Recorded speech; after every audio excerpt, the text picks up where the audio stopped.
you know, he'd be here. Yeah. That you're all important. I don't feel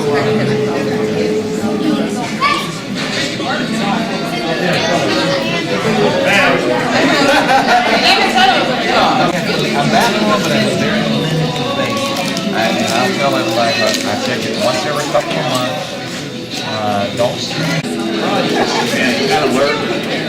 But you know, everyone that's on the left page, I get feelings hurt, or they get their feelings hurt. I don't respond.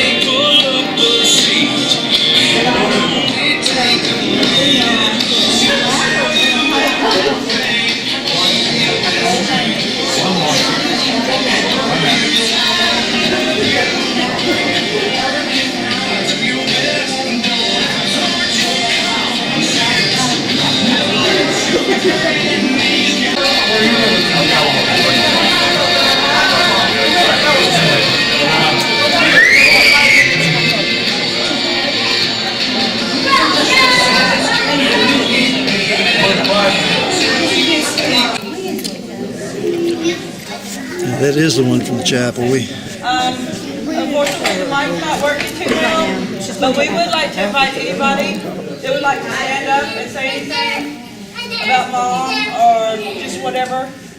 I was Ruby's banker. I was the branch manager. Austin didn't want to talk to anybody unless it was the branch manager. So I took care of their business until he passed. And when he passed, Miss Ruby came to me. Miss Ruby was a specialty, and that's why I'm here. Doesn't have anything to do with the bank. It has to do with the lady that touched my life. She would come by just to tell me she loved me. She didn't want nothing. She would come by and just sit and talk to me. The one thing that I learned from Miss Ruby was that it doesn't matter where you came from, who you came from. Love is love. She showed me love as if I was one of her children. And for that, I will always be grateful. I also got to know her children and some of her grandchildren. And I built a bond with them. So if I can't say anything else, I would like to say, kids, your mama, through our conversation, loved you all harder than I know a mother could love a child. She talked about you often and her love for you. She's not gone. We're all going to see her again. But you all had an awesome lady that you could have called mom. And thank you for sharing her with me. Thank you. I'm Jerry Becknell, and I grew up in this ward, in this building, along with the Starling family. I was 5 years old when the building was built and dedicated by Spencer W. Kimball. And my uncles and Austin and many others built this place. This was a time when the members built the buildings pretty much. I understand this roof caved in recently. Is that true? Yeah. Well, I'll have to talk to them about that when I see them again. But, yeah. So Austin and my dad joined the church very late in life. He was in his 50s. He smoked all his life. He grew up in a kind of difficult circumstances. And, when he decided to join the church in his 50s, he had the missionaries bless him, and he never wanted another cigarette. So he joined the church, and Austin and my dad home taught him together all these years. My dad loved Austin to death. Austin was a great influence on my dad. And my mom taught with Sister Starling, with Ruby. And so they were very close. And that meant a lot to me because I always felt like I was worried that my dad and mom may be teetering on edge of activity. My mother was a member of the church our whole life, but was inactive most of it. And so I knew that the friendship that Austin and Ruby showed my parents kept them active in the church and had them keep us active in the church, my brother and I, Larry. And I'm grateful for in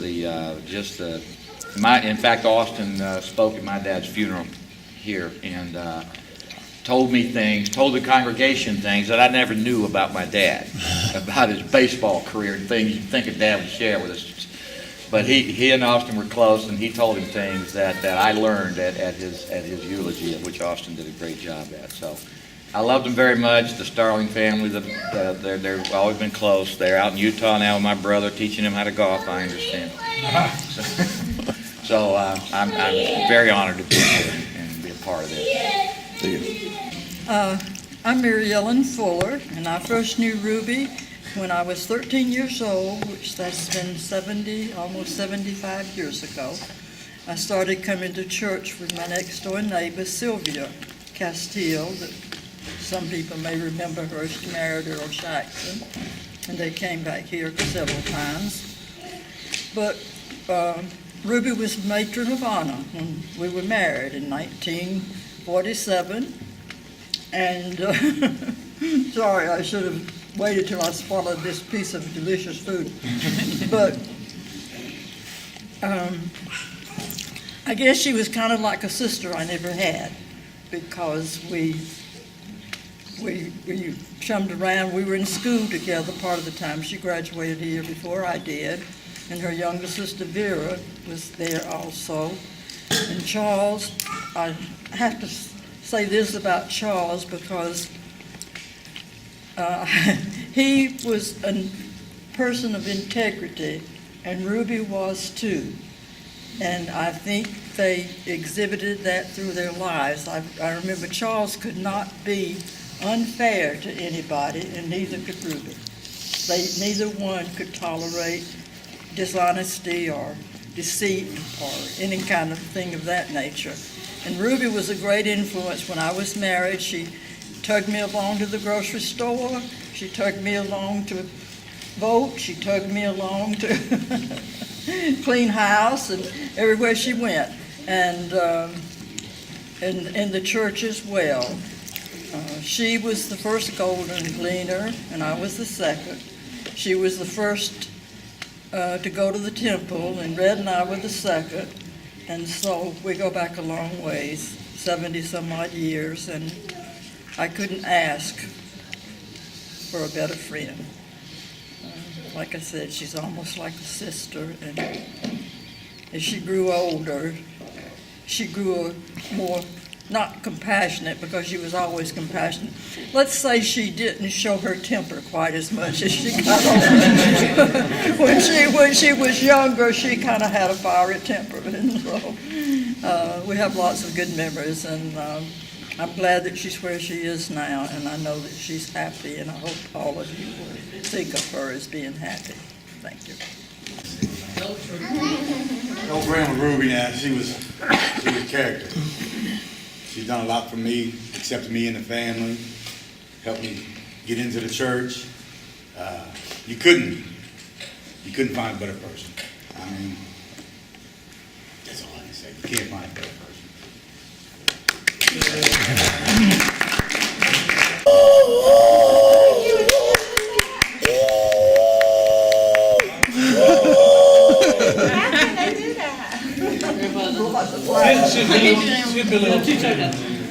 Like Billy Graham to say something. He was the one that introduced Mom and Dad. Mom and Dad at a party at the Dr. Pepper Hall years ago. Is that right? Oh, really?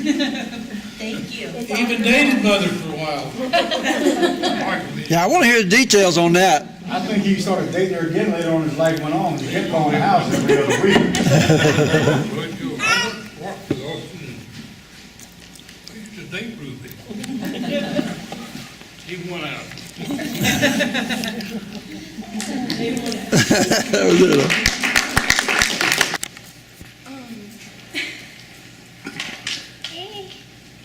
I just want to say that Speak up, Sydney. Can't quite hear you. Grandma Ruby was, well, my great-grandmother, and she was probably one of the most loving people I've ever known. And she cared about everyone who crossed her path, and I just think that's a great example to have in your life. especially growing up. She was just a wonderful person, and I will miss her a lot. That's all I have to say. Thank you. Is there anyone else that would like to share anything? Mike was, mouthing off all the other. Reminded me with that train whistle, did you know that almost cost a man's life one time? Do y'all remember that Austin it's called Hardaway Ford down on the riverbank? Did you remember that? I know you do. Had the railroad trestle. It had a railroad trestle that went across the Chattahoochee. And Austin had this habit of standing at the back by the maintenance place, and when people would start walking across that track, as they did back in those days, he would give that train whistle. Now, some people... On the PA system on top of that. That's right, the public address system. Some people would just turn and look. This one fellow jumped off the track. And you know how high a trestle is across that river? Austin nearly got the guy. I'll tell you another story about Austin. I was sharing this with Gary earlier. I was bishop and we had our meetings on Wednesday night. Austin was a clerk. And he had a favorite saying, who's giving the closing prayer? To try to get the meeting over with in a hurry. He would say that 3 or 4 times during the meeting. Well, I got him back. Right across the door from the bishop's office is the ladies' restroom. And on Wednesday nights, when there was no one else up here on that night, we would use that bathroom to cut down on steps from the bishop's office. Well, I was in there, and Austin was in there, and Austin was doing his thing, and I came out. As I came out, I said, "Oh, excuse me, sister." You should have seen that guy try to cover up.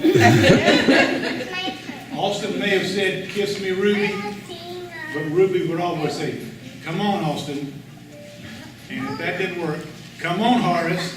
And if that didn't work, Horace, Austin, and he was on his way before she got to start.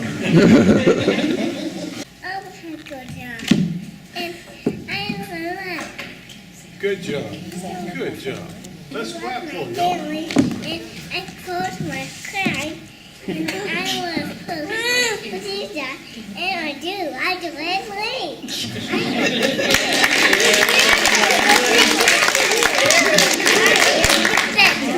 I am special.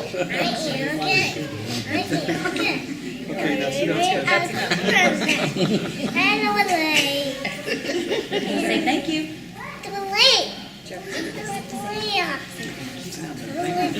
Thank you. I've hesitated to stand up and say anything because I know that I can't do it without tears, but anyway, one of my favorite things that Ruby would say to Big Daddy was when he would tell her, "I tell you, a tumblebug can haul a bale of hay, you hitch him up." It was so funny when she finally came up with the saying, "Horace, that bug died years ago."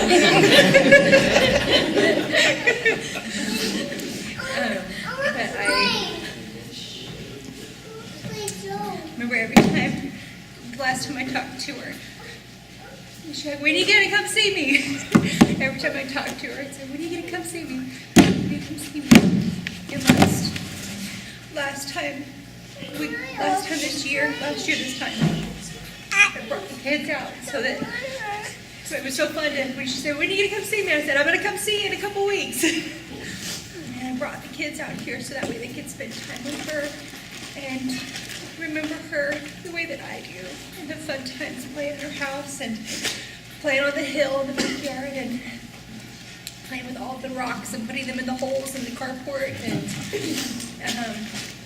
that they could know the joy of just sitting and holding her hand and talking with her. I hold her hand, she reached over and she pat it. Her hands always felt the same way. They were always really nice and moist and soft and always smelled like oil of Olay. She always smelled like oil of Olay. And I had some and Laura's like, "It smells like from Ruby's house." Like, "It sure does, sweetie. That's why I love it." But I love her so much. I'm so grateful for What is this little? That even though she'd get frustrated with how long it would take me to play my turn at cards, she'd still let me play. And I love her and I'll miss her. I'm so grateful that she's dancing with Daddy again. Grateful to be able to remember here with you guys here today. Most people here know that I live in her house.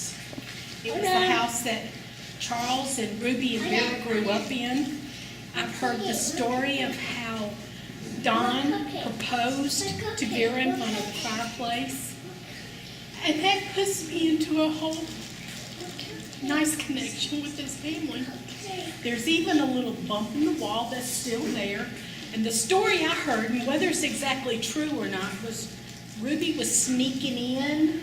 She was late coming in, and she was trying to come in a window. And Charles caught her, and something happened anyway. She fell down and bumped into the wall, and that bump is still there. But I'm thankful to her and Charles and that family for giving my parents an opportunity for a wonderful home to raise me in. And now I'm still there. An opportunity to feel love. There's lots of memories there, and I think of the old barn. Heaven only knows what's still down in that barn from all of the cars that Dennis and Austin worked on. Y'all need to come dig some stuff out. Unfortunately, the barn's got to come down, but I will ever be grateful to her because of them. I have a home that means a lot to me and to other people. The Lukehart children of the Starling family. We are related by love. When I first came to this church, I was a teenager, and the first couple I met was Austin and Ruby. They were teaching the investigators class, or they were part of it, and the missionaries took me in. And where's Gary? I told Gary this earlier. Ruby sat me down, and I was 17. She sat me down and she said, "This is my son. He's leaving on a mission in, was it a couple weeks? I have another son that's coming home from a mission in about a year, and you're a single lady." Okay. And that's how I met her. I didn't end up with either one of her sons as husbands, but they ended up with them as brothers. And we have really good memories of being with the Starling family, not only Austin and Ruby, but the children and the grandchildren. We share a lot of good memories, and we're their kids too, and we love you very much. Ruby, you didn't want to get in the car with Ruby. And we went shopping with her it was for Christmas one year. So I was in the car with her. We piled in, I want to say it was Brooke and Carly and Lori, I can't remember. But we all piled into her big car. Of course, at Christmas time at Peachtree Mall, you can't find a place to park. So we're going up and down the aisle because she wanted to park close to the door. Well, she finally saw this car coming out. But there was another car coming the other way. She said, "I'm getting that parking place." And we were like, "Okay, Ruby, my money's on you." So she, threw the car, sat there, and waited for the car to back out. She pressed the gas, and we went flying backwards in reverse. Oh, no. And so the other people got the parking lot. But we sat there and laughed forever and ever and ever. But I just had to say a funny on her. But I loved Ruby, and she accepted me, and I loved her. I loved the Starlings, and go way back. But she accepted me when I walked in the door, and Dennis said, "Here's my wife." And, from day one, and she always felt more like a mom to me than a mother-in-law. But she's just, I love her.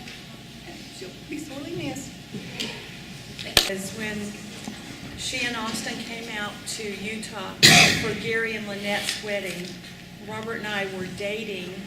We were not yet engaged. And Ruby has this condition that she can't ride in the back seat.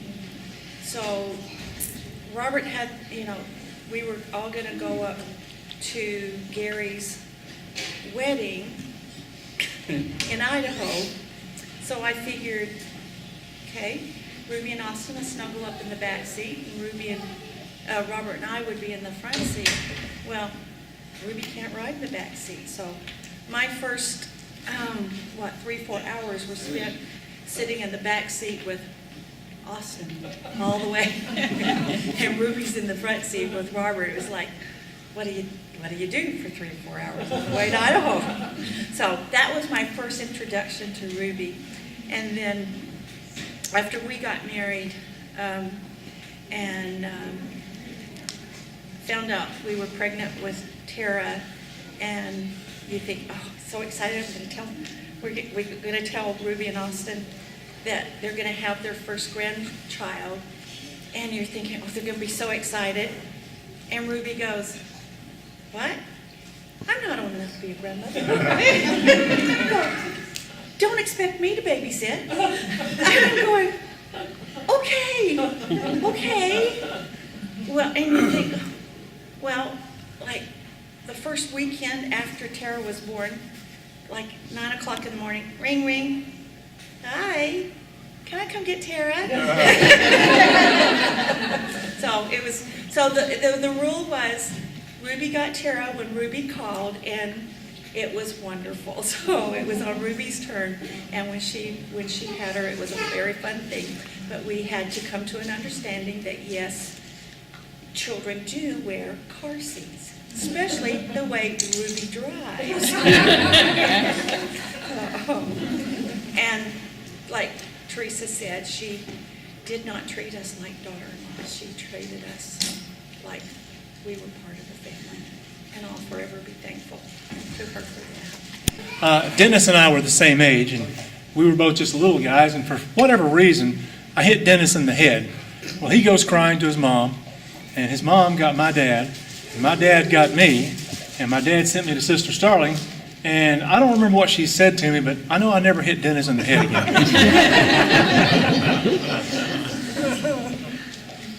The only thing I really can tell everybody I remember, besides running back and forth between both my grandma's houses, when I got old enough to run down the street by myself, I was shooting down to grandma's house as fast as I could, so I was running back and forth between them. But I was always known to speak my mind and say what I felt I needed to say. So the main thing that I always got that I'm still stuck with me is to this day is, oh, April. That's all I ever heard out of Grandma. Anytime I said something, I'm always supposed to. Oh, April. But that's really about it. Let's see. I don't even know what to say. Mama did so much. It's always been there for me.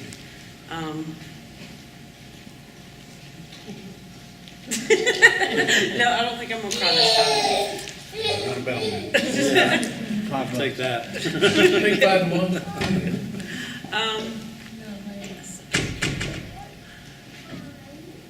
Okay, I lied. Mother, when I was 15 years old, Mother was sitting at Oliver and Rita's house over on 54th Street, sitting in the backyard and looking down at this little empty lot. And Daddy said, Ruby, why don't we go buy this lot? And Mom says, okay. So the next day they went and purchased the lot. Well, Mother, after a year or so, they finally decided to build a home on that lot. And to make a long story short, Mother picked out how she wanted the house to be her specifics, exactly the way she wanted it. All the construction people are there. They were a foot too far back off the road. Mother made them tear it down and start over. Because she says, I'm paying for this house. It's going to be built to my specifications. And it was. And what I really remember about that house is I had the front corner bedroom, which due to the contractor's mess up, was the biggest bedroom in the house. And the windows go from the ceiling to the floor. And there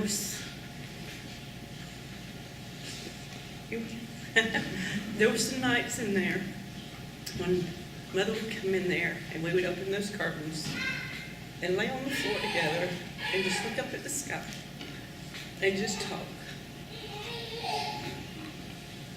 And at that time I could talk to my mother about anything and everything. Then I grew up and I wanted to be the world, but anyway, that was a very special moment in my life, remembering those times. And then after I decided to stop living in the world and come back to church, Mother and I became that close again to where we could talk about anything. And I love her very much. And I'll see her again. That's all I have to say. Wonderful friends Mama has. Thank you. Strangers, friends, family, thanks. Because I know Mother sure would love it. And she's watching us now and appreciating everything that everybody has said about her today. And she loves you all. Thank you.